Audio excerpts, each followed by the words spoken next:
This precisely comes back to my point, which you agreed with, that the anti-secession law passed by Beijing has changed everything. Actually, I don't think that is anything new, because the PRC has always said that they want to use forces against Taiwan if Taiwan goes independent.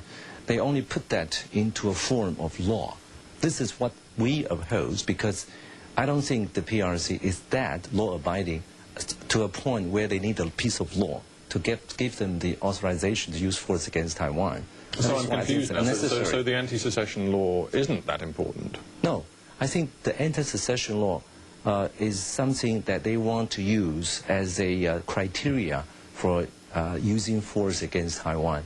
But we don't think that idea of using force against Taiwan is a reasonable one.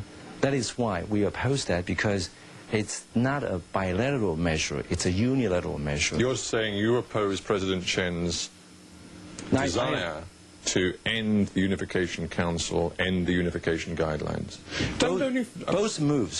Both moves give people room to interpret the breaking of the status quo. That is why we oppose both.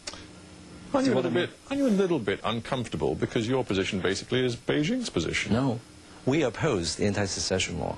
As I said very clear, I was almost... In essence, you're saying to me the anti-secession law isn't a big deal because it simply formalizes what we already knew was Beijing's position. What you really don't like is President Chen's reaction. That's the one I said it's unnecessary and unwise to do that. Well, when the status quo has been in place for such a long time, there's no need for Beijing to do that.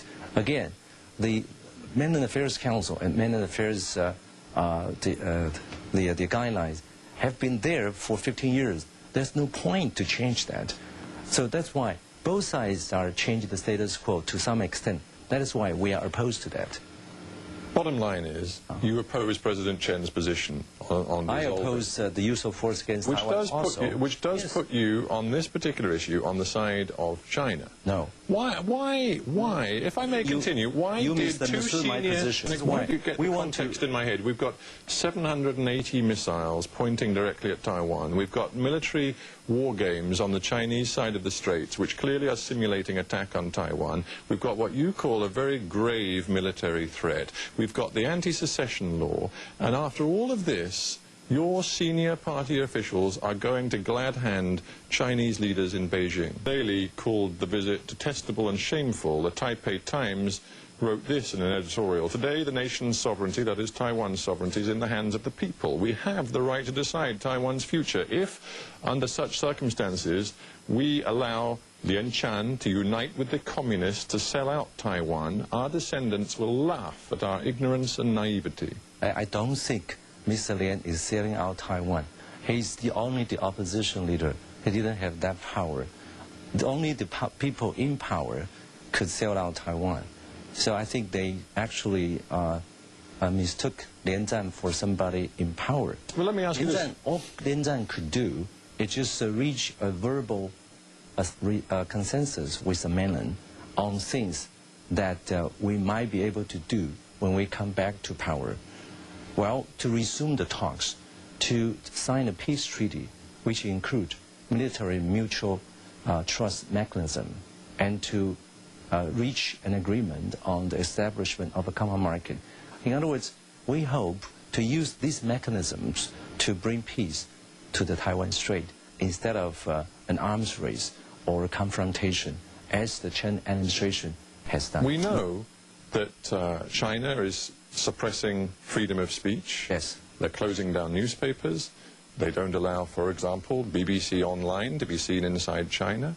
We know that, according to Amnesty International at least, dozens of people are still in prison as a result of the events in Tiananmen Square over 15, 16 years ago. We know also that in August 2005, one journalist working in China was arrested, now faces charges of spying for Taiwan. Amnesty International expressed deep concern about that. Are you telling me that China and the Chinese authorities are people that you can do business with? Well, I think Great Britain also do business with China. Could you do business with China when they do all these human rights violations? But with respect, we don't have 780 missiles pointed at our island. Well, no matter whether they are hostile to you or not, they are having some human rights violations. You disagree, but Great Britain still trade with them and recognize them. They don't recognize Taiwan. But Why is that? You need to trust Beijing in a way that we do not, because they pose, as you've said, a grave military threat to you. Mutual trust. Why do you think China still blocks any attempt from Taiwan to get recognized in international bodies? For example, the World Health Organization. You face the threat from bird flu, from SARS. China still will not allow you even observer status in the UN's World Health Organization. That we resent very much, and we'll continue to fight.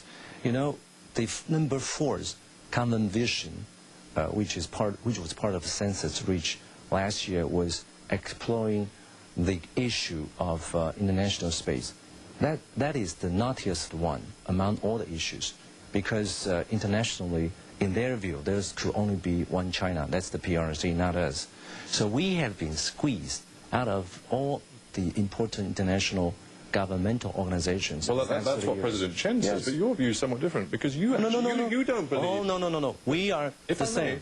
You don't actually believe in an independent sovereign Taiwan in the future, do you? You actually believe in one China, in unification. No. You don't understand what these terms mean, because you are not very much familiar with Chinese affairs and Taiwanese affairs.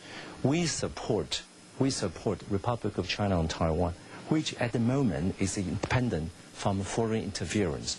We elect our own president. We elect our own parliament.